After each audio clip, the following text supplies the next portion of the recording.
Muy buenos días, bienvenidos a este webinar de la Sanfir.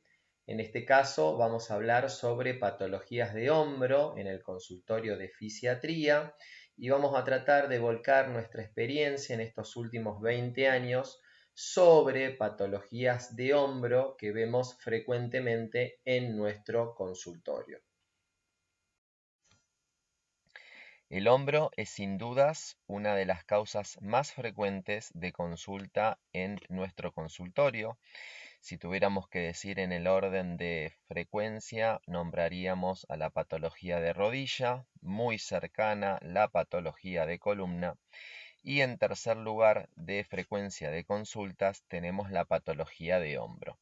Es por eso que nos parece que este capítulo es fundamental para el médico fisiatra, ya que es una patología con la cual se van a enfrentar en numerosas ocasiones a lo largo del día en su consultorio. Es importante saber que cuando tratamos una patología de hombro, estamos tratando tejido conectivo. Dentro del tejido conectivo podemos incluir a los ligamentos, a los tendones, a la cápsula articular, al cartílago, a los músculos y a los nervios. Debemos saber la anatomía. No importa cuál es la patología que vayamos a tratar en el cuerpo humano, saber la anatomía para los médicos fisiatras es fundamental. Tenemos que saber el área anatómica precisa que estamos tratando. Tenemos que saber qué tejido queremos tratar. Y tenemos que saber qué áreas y tejidos debemos tener cuidado en el caso de que realicemos inyecciones de terapias regenerativas. Este es un curso de posgrado donde vamos a estar hablando con énfasis en intervencionismo, razón por la cual es doblemente necesario conocer la anatomía, ya que no vamos a querer inyectar los nervios, las arterias, las venas y mucho menos los pulmones. Tenemos que saber también diferenciar entre el dolor irradiado versus el dolor radicular. Y la realidad es que los dolores irradiados son muy frecuentes en lesiones de tendones, cápsula y ligamentos. Y en lo que es la patología del hombro, muchas veces estos dolores irradiados del hombro nos pueden hacer confundir con una radiculopatía real. Debemos entonces saber diferenciar entre una verdadera lesión de un nervio, saber que los dolores irradiados suelen simular distribuciones radiculares y dermatomas, y por supuesto que entonces debemos chequear ante cualquier paciente que nos consulta por dolor de hombro los reflejos, la sensibilidad y la fuerza. Sin embargo, uno de los tips que les podemos dar, y que si bien no es en el 100% de los pacientes, en la gran mayoría de los pacientes, los dolores no radiculares irradiados suelen saltear las grandes articulaciones. Esto significa que los pacientes nos van a manifestar, por ejemplo, un dolor en la región del hombro, en el antebrazo, que saltea el codo, saltea a veces la muñeca, puede llegar a dedos, y en ese tipo de pacientes debemos sospechar entonces dolores no radiculares, llámese de músculos, llámese de ligamentos, llámese de cápsula y llámese de tendones. Es muy, pero muy importante saber esto, ya que en muchísimas ocasiones podemos evitar el pedido, diría yo, de una electromiografía, que muchas veces son pedidas en forma innecesaria, ya que con un muy buen interrogatorio y un muy buen examen físico, en la mayoría de estos pacientes podemos darnos cuenta de un dolor radicular real versus, repito, un dolor no radicular. Por esto, el tratamiento debe ser dirigido, en el caso de que sea un dolor irradiado, ya sea a las entesis, a los ligamentos, a los tendones, a lo muscular, a lo capsular, y es nuevamente importante remarcar que el diagnóstico es fundamental. Existe innumerable cantidad de ligamentos en el hombro, todos estos ligamentos pueden dar dolor irradiado y cuando hablemos de patologías de hombro, fundamentalmente lo que es la inestabilidad del hombro, estos ligamentos juegan un rol fundamental en este tipo de patologías. Tendones, también nos vamos a detener. De hecho, la tendinopatía del manguito rotador es sin dudas la tendinopatía más frecuente del cuerpo humano y se ubica dentro de las causas más frecuentes de consulta en nuestro consultorio. Es fundamental entonces conocer la anatomía de todos estos tendones y por supuesto su semiología, su examen físico, su patrón de irradiación y tener las distintas alternativas terapéuticas que existen ante cada una de estas tendinopatías. Acá podemos ver la inserción de muchos de estos tendones, remarcando, por ejemplo, que la inserción proximal del supraespinoso y del infraespinoso que podemos ver en la escápula en estas fotos es amplia, es decir, que no termina en un punto como muchas veces uno cree o muchas veces ve en distintos libros de anatomía. Es por eso que cuando vayamos a tratar estas inserciones, el tratamiento debe ser amplio. Por supuesto que debemos también conocer, como nombrábamos en una diapositiva anterior, la anatomía vascular y de nervios, ya que no solamente cuando uno indica terapia manual, por ejemplo, que es uno de los tratamientos frecuentemente indicados en nuestra experiencia, estos van a estar movilizando ciertos nervios y por ende, repito, debemos conocer la anatomía. Por supuesto que haremos énfasis en lo que son las inyecciones de terapias regenerativas, ya que estas áreas son de sumo cuidado, ya que podemos tener complicaciones si inyectamos en este área. Debemos conocer también las maniobras de hombro y habrá un capítulo en este curso de posgrado de intervencionismo ecoguiado en el cual se explicarán todas las maniobras que existen para cada una de estas patologías de hombro.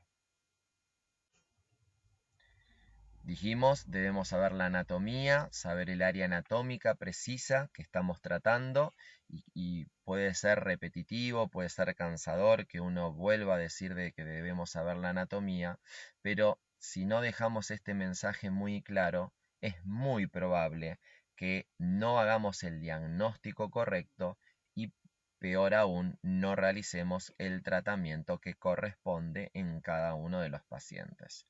Entonces, saber qué tejido queremos tratar, tener en cuenta que muchas veces, y en el caso del hombro no es la excepción, puede haber patologías a nivel proximal y distal, por ejemplo, patologías cervicales, son muy frecuentemente asociadas a patologías de hombro y patologías distales, llámese de codo o muñeca, también se pueden presentar en pacientes con patología de hombro y por ende debemos incluir a todas ellas dentro de los diagnósticos y dentro de los tratamientos.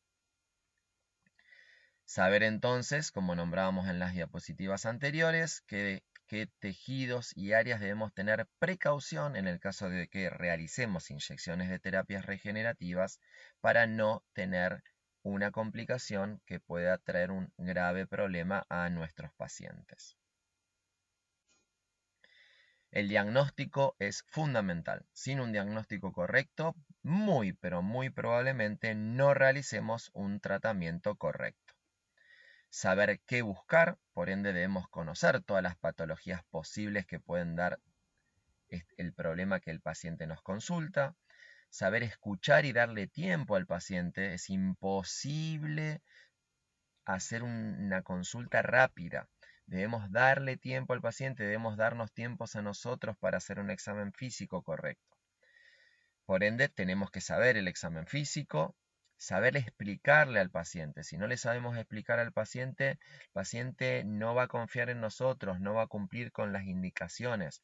es importante tomarnos el tiempo necesario para que el paciente entienda qué le pasa y qué debe hacer para solucionar su problema. Entonces, que entienda su diagnóstico, que entienda el tratamiento que le ofrecemos, que esté de acuerdo, por supuesto, y que entienda los tiempos, ya que hoy en día se vive muy ansioso, todos queremos las cosas ya y la realidad es que muchos de estos tratamientos requieren de un tiempo para lograr los resultados esperados. El examen físico va a contar con la observación, con la inspección. La palpación es clave. Nosotros como médicos fisiatras tenemos en nuestras manos una herramienta fundamental. Una vez un médico en Estados Unidos me dijo, vos tenés tu propio resonador en tus manos. Y si bien suena exagerado, yo creo que no estaba tan distante de la realidad. Uno logra a lo largo de los años tener una palpación que nos permite en muchos casos hacer diagnósticos.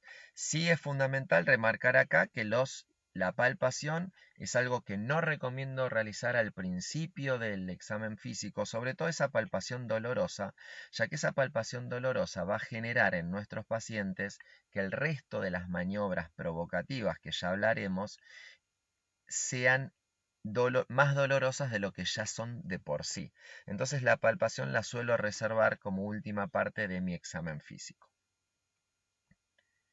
Saber que existen pacientes que pueden ser laxos, que existen la laxitud articular y que hay maniobras para esta laxitud. Saber que debemos medir el rango articular, tanto activo como pasivo, sugiriendo, como hemos hecho a lo largo del curso de posgrado, primero realizar el rango articular activo y luego el pasivo, ya que muchas veces este rango articular pasivo genera dolor en nuestros pacientes y hace que el activo sea menos real, tenga menos movilidad activa por el dolor que le generamos con el rango articular pasivo. Por eso el orden que sugerimos es que que realicemos, perdón, el rango de movilidad activa primero y luego el pasivo. Sin duda, las maniobras provocativas son claves, las maniobras que pongamos en tensión en cada una de las estructuras que nosotros sospechemos a través del interrogatorio van a ser clave para que podamos acercarnos cada vez más a el diagnóstico de certeza. Muchas veces el palpar y el poner la mano en una estructura nos va a permitir sentir la crepitación que también nos va a orientar en distintos diagnósticos. Dentro de las patologías frecuentes de hombro que tenemos en nuestro consultorio, vamos a nombrar la tendinopatía del manguito rotador, sin dudas en nuestra experiencia la causa más frecuente de dolor de hombro.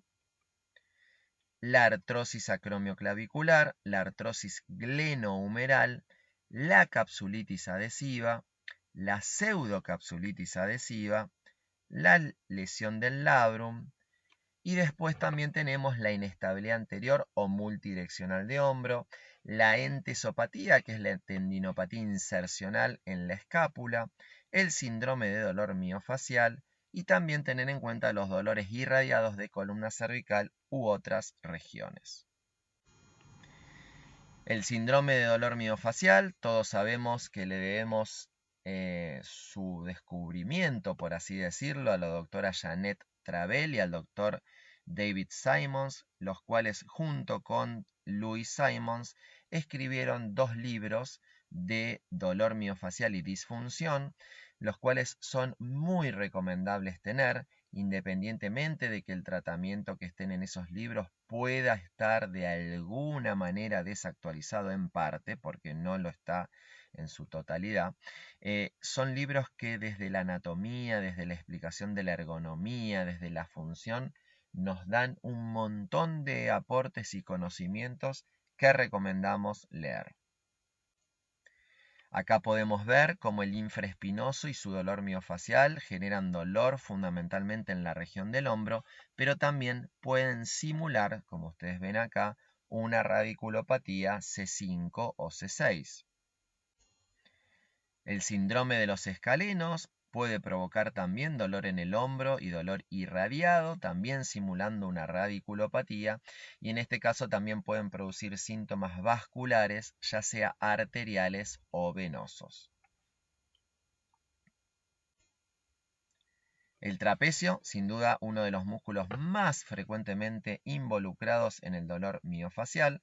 Si bien en su mayoría dan un dolor cervical y cefalea, pueden ver como a veces da dolor en la región posterior de parte del hombro, y en la mayoría de los pacientes, por ejemplo, con tendinopatía del supraespinoso, estos pacientes tienen también dolor miofacial del trapecio y por ende debemos incluirlo dentro del tratamiento. Acá vemos uno de los puntos gatillos miofaciales en donde ven la X del trapecio.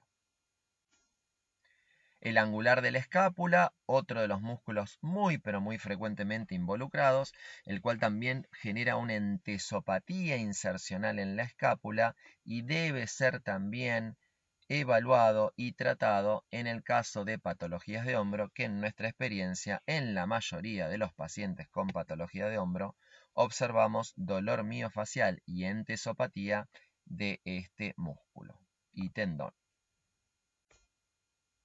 La tendinopatía del manguito rotador puede ser una tendinosis, puede ser una ruptura parcial, puede ser una ruptura completa. Acá es fundamental el diagnóstico, ya que el tratamiento va a cambiar. El supraespinoso, el infraespinoso, el redondo menor y el subescapular son parte del manguito rotador. Todo esto ustedes ya lo saben.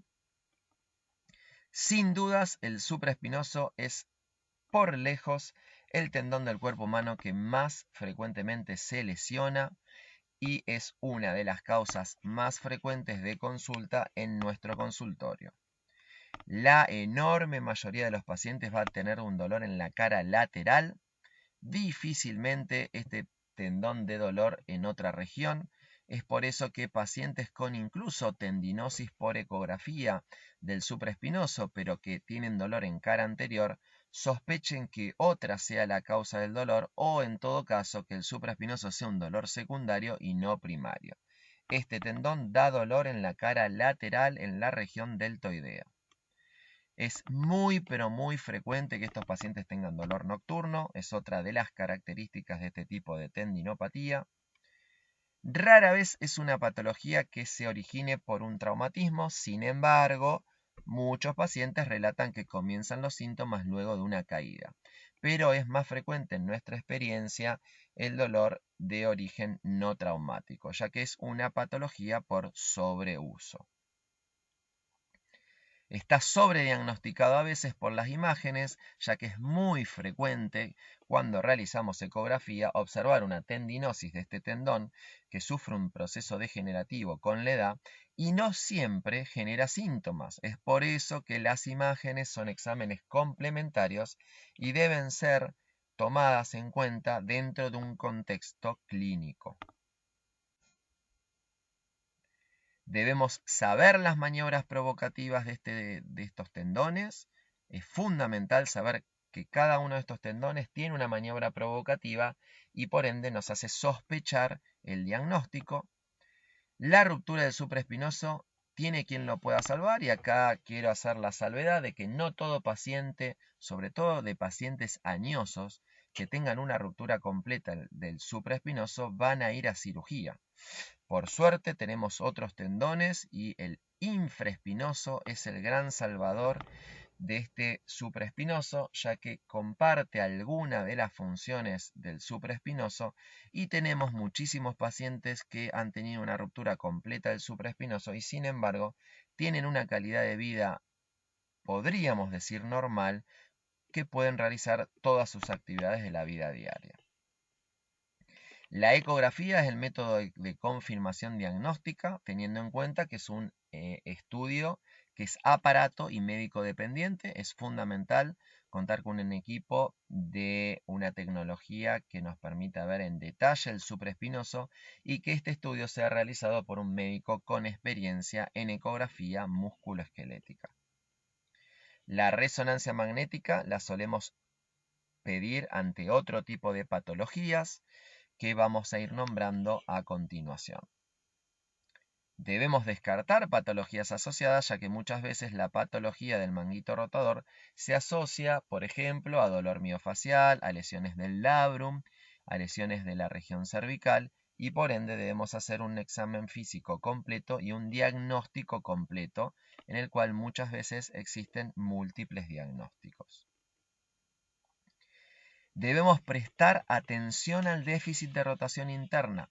Este déficit de rotación interna, que debe ser realizado en forma correcta, el cual nosotros sugerimos en decúbito supino, comprimiendo la cara anterior de la cabeza humeral y parte de la glena humeral para no realizar una rotación interna falsa, en el cual la cabeza del húmero vaya a una antepulsión y eso implique una rotación interna, repito, que sea mayor de la que realmente tiene el paciente, o mejor dicho, que sea menor a lo que realmente el paciente tiene.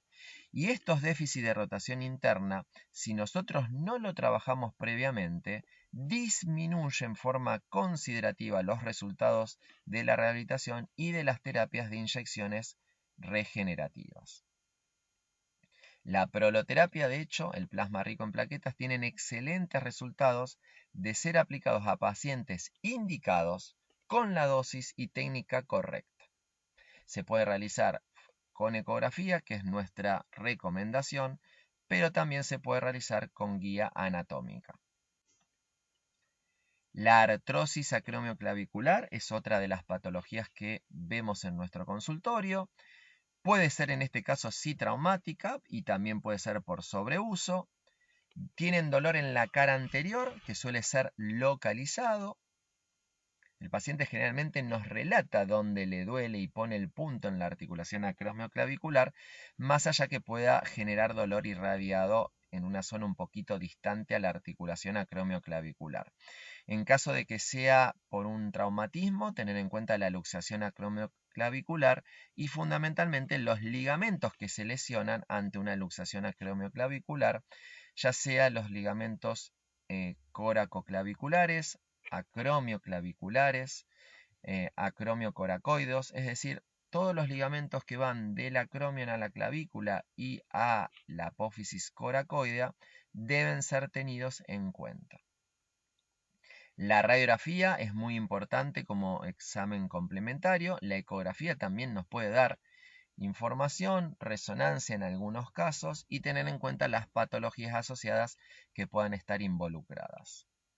Saber las maniobras provocativas de la articulación acromioclavicular y saber que la proloterapia, el plasma rico en plaquetas, también tiene muy buenos resultados en estos pacientes siempre y cuando se lo indiquemos a pacientes con criterio, con la dosis y técnica correcta y tener en cuenta que se puede hacer bajo guía ecográfica y anatómica. Sin embargo, en nuestra experiencia en los workshops cadavéricos, cuando lo hacen con guía anatómica, solamente el 15% aproximadamente aciertan la articulación acromioclavicular.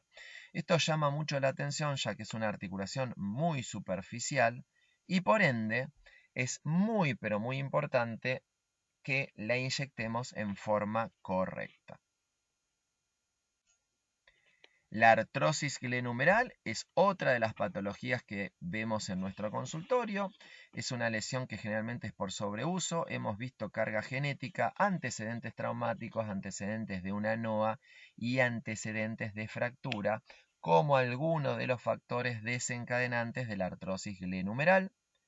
Generalmente vamos a tener crepitación. Es una de las causas que podemos encontrar en nuestro paciente de disminución del rango de movimiento activo y pasivo de hombro. Es por eso el diagnóstico diferencial con la capsulitis adhesiva, el cual es clave, ya que el tratamiento es muy pero muy diferente, sobre todo en lo que se refiere a la terapia manual y a la terapia física, ya que no es lo mismo el tipo de movilización que vamos a hacer en una y en otra. Las radiografías nos aportan el diagnóstico en general, sin embargo hemos visto pacientes con radiografías de no tanta jerarquía que cuando solicitamos resonancias nos muestran lesiones osteocondrales, sobre todo en la glenumeral, que no eran tan claramente observables por radiografía. El dolor va a ser difuso Y la proloterapia y el plasma rico en plaquetas en este caso no tiene resultados excelentes como nombrábamos en las patologías anteriores, sino que son aceptables. Es por eso que es una de las artrosis que menos responde a la proloterapia y el plasma rico en plaquetas. Esto no implica que no lo podamos hacer, esto no implica que no respondan, pero los resultados son menores. La capsulitis adhesiva es otro de los diagnósticos frecuentes que observamos en nuestro consultorio. Es subdiagnosticada por error médico y esto tiene que ver con que el médico no realiza un examen físico. Hemos visto innumerable cantidad de pacientes que vienen a nuestra consulta relatando que médicos fueron a consultar a médicos que sin levantarse de la silla y moverse del escritorio, le preguntaron al paciente qué le duele, al decirle que le duele el hombro, le solicitaron una resonancia magnética, vieron una tendinopatía del manguito rotador, más comúnmente del supraespinoso, y le indicaron una cirugía, cuando en realidad la causa de su dolor era una capsulitis adhesiva que no fue diagnosticada por no realizar un examen físico correcto. El paciente que consulte por una capsulitis adhesiva también va a tener un dolor difuso. Tener en cuenta que los factores predisponentes son la inmovilización, pacientes con diabetes, patologías tiroideas, traumas y también las causas idiopáticas. Es por eso que estos factores deben ser incluidos, ya que muchos pacientes, por ejemplo, con diabetes no compensadas y patologías tiroideas no compensadas, no van a responder si no estabilizamos estas patologías.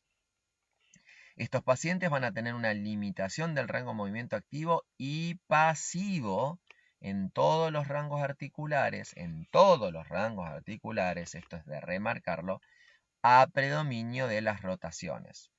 Razón por la cual, si tenemos un paciente con solamente déficit de la rotación interna, como veíamos antes en patología de manguito rotador, por definición no es una capsulitis adhesiva. Tiene que tener disminuido todos los rangos articulares.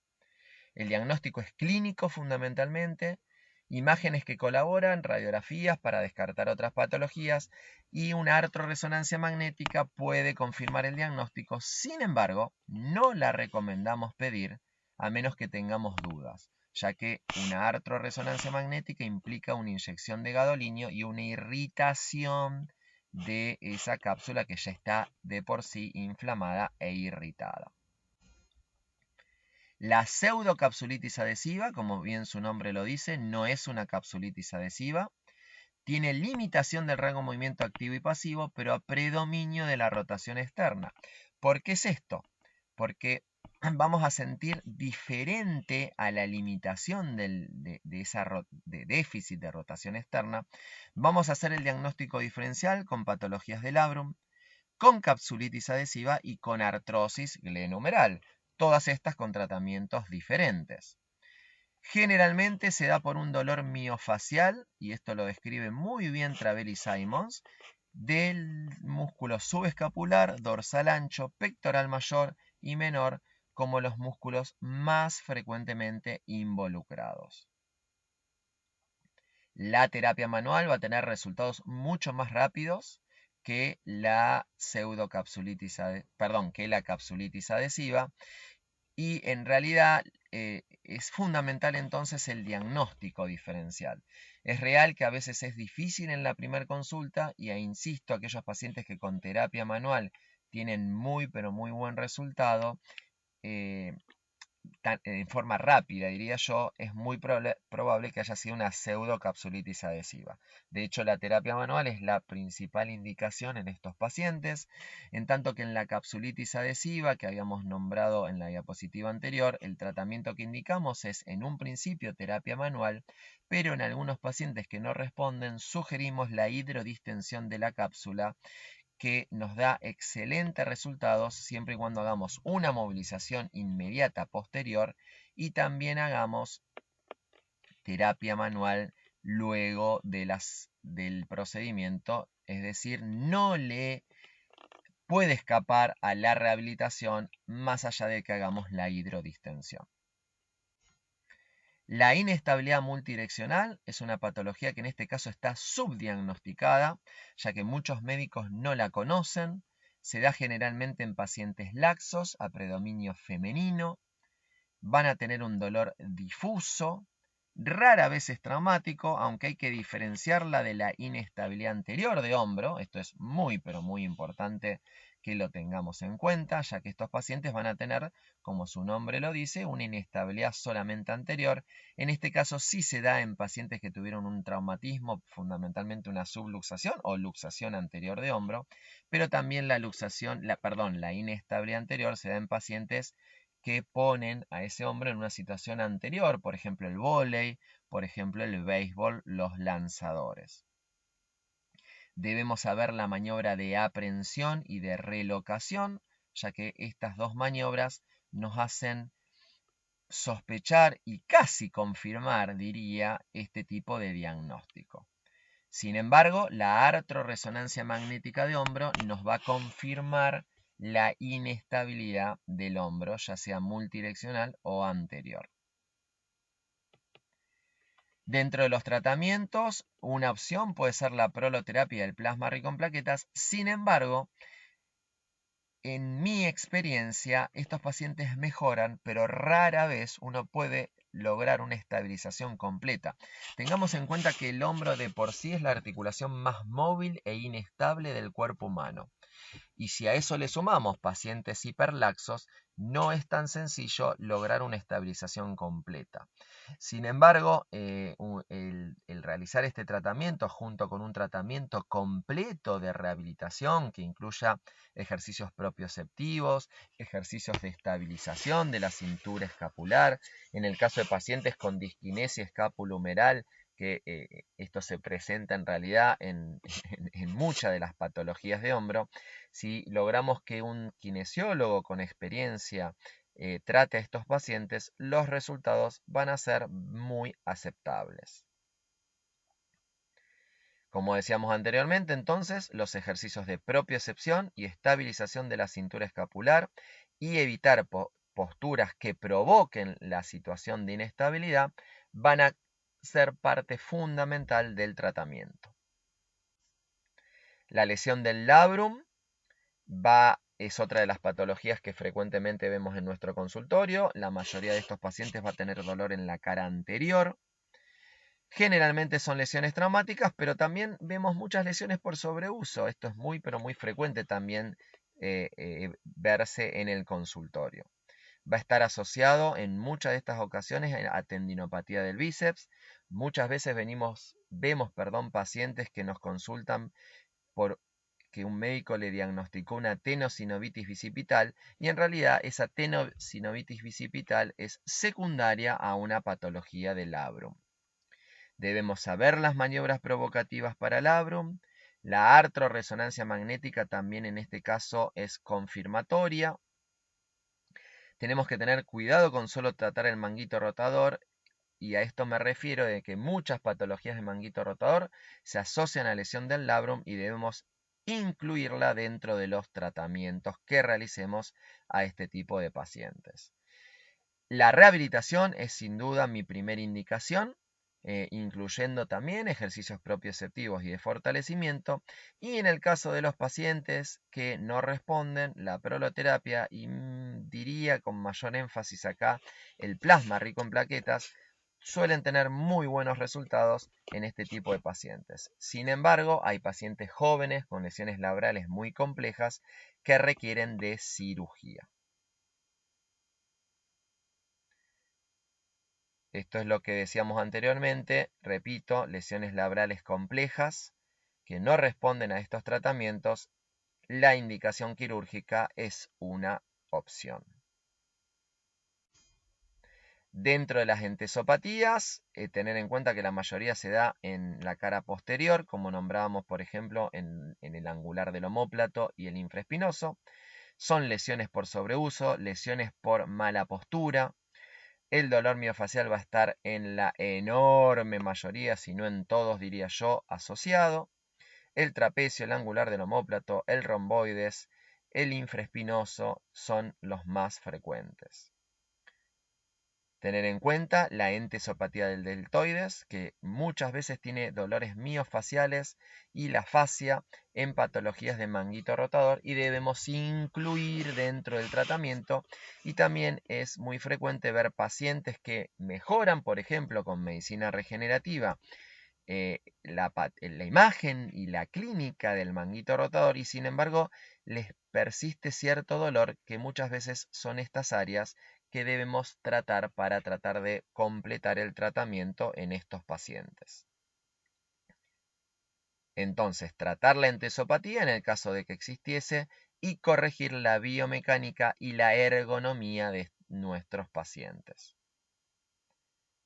La proloterapia también se puede agregar, al igual que el plasma rico en plaquetas, en este tipo de entesopatía, sobre todo cuando no responden a terapia manual, que, insisto, salvo raras excepciones, es mi primer indicación.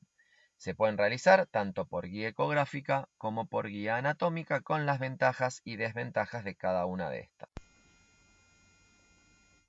Y otras de las patologías que también debemos tener en cuenta, que si bien no se van a presentar en forma frecuente en el consultorio de quien hace patologías musculoesqueléticas, pero como médicos fisiatras sí podemos ver, sobre todo si vemos pacientes neurológicos, es la distrofia simpática refleja, también conocida como síndrome hombro-mano dolorosa o SUDEC. Es una patología idiopática que, si bien se da en pacientes que pueden haber tenido alguna lesión neurológica, pacientes que han tenido cirugía, es un diagnóstico que debemos tener en cuenta. Este síndrome de dolor regional complejo es una entidad que afecta a las extremidades, que se puede caracterizar por dolor. Muchas veces estos pacientes tienen una hiperalgesia o incluso alodinia, según el estadio que pase, y hay 3 estadios que suelen ser descritos. Se va a caracterizar por tumefacción, limitación de la amplitud del movimiento, que debemos trabajar en forma temprana con la rehabilitación, inestabilidad vasomotora, cambios cutáneos y desmineralización ósea. De hecho, el patrón típico radiográfico que se suele ver en estos pacientes, repito, según el estadio, y que muchas veces nos ayuda con el diagnóstico, siendo el centellograma otro de los métodos diagnósticos a pedir. Y el hombro doloroso del ACV, una entidad que merecería realmente una charla entera, ya que es una patología que puede ser multifactorial. Es fundamental en el hombro doloroso del ACV hacer el diagnóstico de certeza, ya que los tratamientos van a variar según el diagnóstico. Y repito, es como para dar una charla entera de hombro doloroso del ACV. Tener en cuenta entonces también las patologías irradiadas de otras regiones, saber que las radiculopatías pueden existir. Sin embargo, muchas veces estos dolores pseudoradiculares son por las estructuras que nombrábamos anteriormente. Por eso es que un examen físico completo, y en el caso de ser necesario exámenes complementarios, deben ser solicitados. Saber que existen dolores de la región torácica o cervical que pueden dar dolor en esta región. Y el diagnóstico médico, que no debería ser realizado por un profesional no médico, más allá que es real que muchos kinesiólogos y terapistas físicos tienen mucha formación en patologías musculoesqueléticas, e inclusive, siendo honesto, más que muchos médicos. Sin embargo, a mi criterio, debe ser el médico el que haga el diagnóstico, ya que muchas patologías, como veíamos antes, de la región torácica, incluso cardíacas y cervical, pueden estar provocando dolor en la región del hombro, y por ende un error en el diagnóstico puede implicar una grave complicación en los pacientes. La proloterapia, y esto a modo de introducción, podemos encontrar en la bibliografía diferentes definiciones. Quizás la que más aceptamos y acepta la AAOM, que es la American Association of Orthopedic Medicine, y nosotros como filial latinoamericana, la LAOM, también aceptamos, que es la definición, repito, del doctor Dean Reeves, quien define la proloterapia como la inyección para reparar tejido conectivo. Es el mismo objetivo que la reparación biológica, pero por definición sin el uso de biológicos. Acá hace la diferencia con el plasma rico en plaquetas porque en la proloterapia ninguna de las sustancias utilizadas tienen nada, por así decirlo, de las personas y lo que generalmente se utiliza en proloterapia es dextrosa o glucosa. Acá es importante aclarar que la proloterapia no es una competencia del plasma rico en plaquetas y que cuando uno se pone a estudiar y se mete en el tema, se van a dar cuenta que van muy, pero muy de la mano. Sí es muy, pero muy importante que tanto la proloterapia y el plasma rico en plaquetas y células madres no son la excepción. No solamente consiste en inyectar una sustancia, en este caso dextrosa intraarticular, sino que fundamentalmente se encarga de lo que es la tensegridad y la estabilización de todo lo que tiene que ver con los ligamentos, tendones y fascia. Es de remarcar que no tengo ningún conflicto de interés, no existe laboratorio que yo conozca al menos que ayude a los médicos a investigar en proloterapia. Ustedes tengan en cuenta que la ampolla de dextrosa sale, según el país, aproximadamente $1. Saber que la proloterapia con dextrosa no es experimental, es enseñada como un método de tratamiento por numerosos programas de eh, residencias, ya sea en la Universidad de Wisconsin, en la Universidad de Kansas, Texas, en el Instituto Universitario del Italiano, en la Universidad Nacional de Rosario y muchas otras facultades y universidades que lo incluyen dentro de la currícula de la formación de médicos residentes en fisiatría y también en medicina familiar. Hay suficiente literatura que avala su eficacia y seguridad a nivel B o mayor en distintas regiones del cuerpo, publicadas en revistas de alto nivel. Recordemos que tratamos con inyecciones de terapias regenerativas, ligamentos, tendones, cápsula articular, cartílago, músculo. Podemos hacer la hidrodisección del nervio y la fascia. Tenemos que saber qué tan importante es aprender en forma correcta la anatomía de las áreas que inyectamos. Y esto lo hemos visto en otra de las charlas del curso de posgrado. No está de más repetirlo. Estudios que hicieron en este caso, por ejemplo, la Clinical Rheumatology en 2017, en el cual querían comparar la eficacia de inyectar en forma ciega, es decir, en forma anatómica versus ecográfica, en pacientes en articulaciones glenumerales con capsulitis adhesiva, y vieron luego de la inyección, cuando fueron a confirmar si había sido en forma correcta, que el grupo de ecografía había acertado en el 90% de los casos versus el 76% en los que no utilizaron ecografía. Esto nos puede dar una rápida sensación de que la ecografía es más eficaz, eso es real. Sin embargo, esto que vemos acá implica que muchos médicos que lo hicieron bajo guía anatómica lo hicieron en forma correcta y que no el 100% de los médicos que utilizaron ecografía lo hicieron en forma correcta. Es decir, que el tener un ecógrafo no implica garantía absoluta de colocación correcta. Debemos saber ecografía musculoesquelética, si no no nos va a dar absolutamente ninguna seguridad en inyectar bajo ecografía.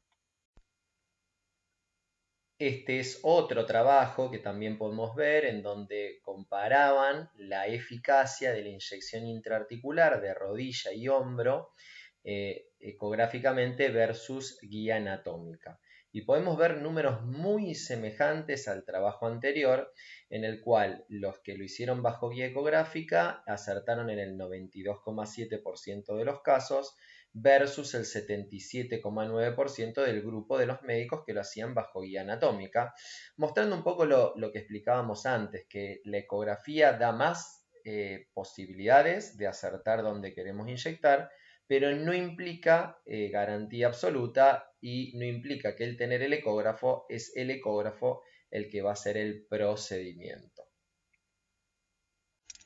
Este es otro estudio que da datos parecidos, quizás acá la diferencia en el cual también compararon en cadáveres la articulación glenumeral números, repito, parecidos en cuanto a ecografía versus anatomía. Sin embargo, acá lo volví a poner porque el grupo de médicos que lo hacía con guía anatómica tardaba 52 segundos versus 166 segundos. Esto es en promedio, obviamente, cuando utilizaban ecografía. Es decir, que hacerlo bajo guía ecográfica lleva un poco más de tiempo. Sin embargo, da mayor eficacia el hacerlo con ecografía, ¿sí? Siempre y cuando, repito, sepamos ecografía musculoesquelética. Y por último, otro trabajo que me pareció importante mostrarles del American Journal de Physical Medicine and Rehabilitation, en el cual compararon la inyección, la eficacia de la inyección de médicos expertos fisiatras versus inexpertos en articulación también glenumeral.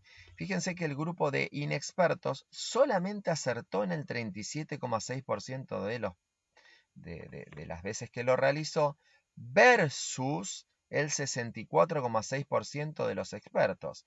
En resumen, ¿es mejor ser experto? Sí, claro, la experiencia nos da mayor eficacia. Sin embargo, es llamativo que el grupo de los denominados expertos, y habría que ver qué tan expertos eran, solamente acertó el 64,6%, es decir, que prácticamente 1 de cada 3 pacientes eran inyectados en forma incorrecta. Esto es preocupante y hace que sea fundamental formarse en inyecciones de cualquier tipo.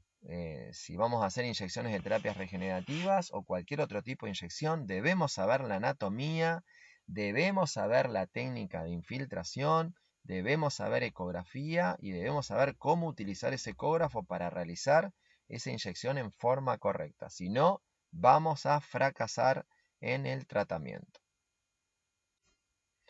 ¿Existe evidencia científica de medicina regenerativa, de inyecciones de terapias regenerativas en hombros? Sí la existe.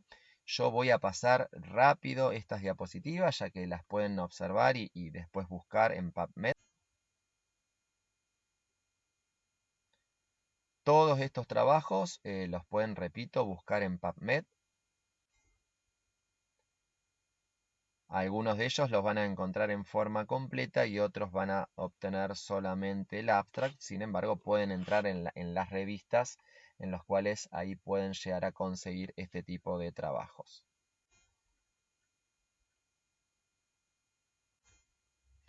Los estimulamos a que hagan los workshops cadavéricos de inyecciones de terapias regenerativas que se realizan en la Universidad Nacional de Rosario, la Facultad de Ciencias Médicas.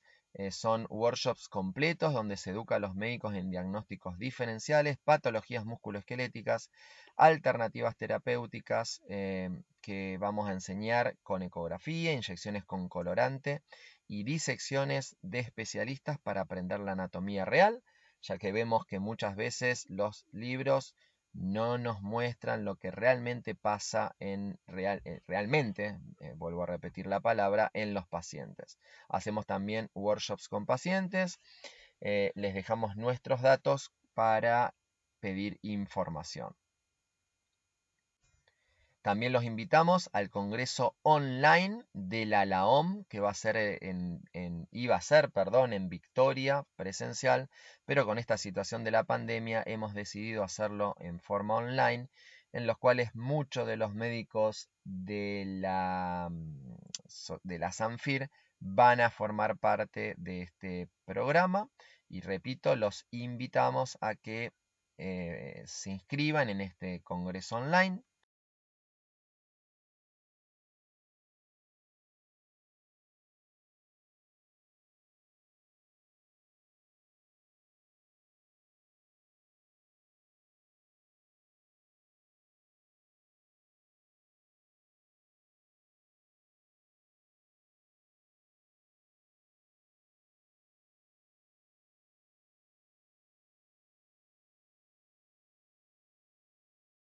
También, obviamente, que los quiero invitar a que se anoten.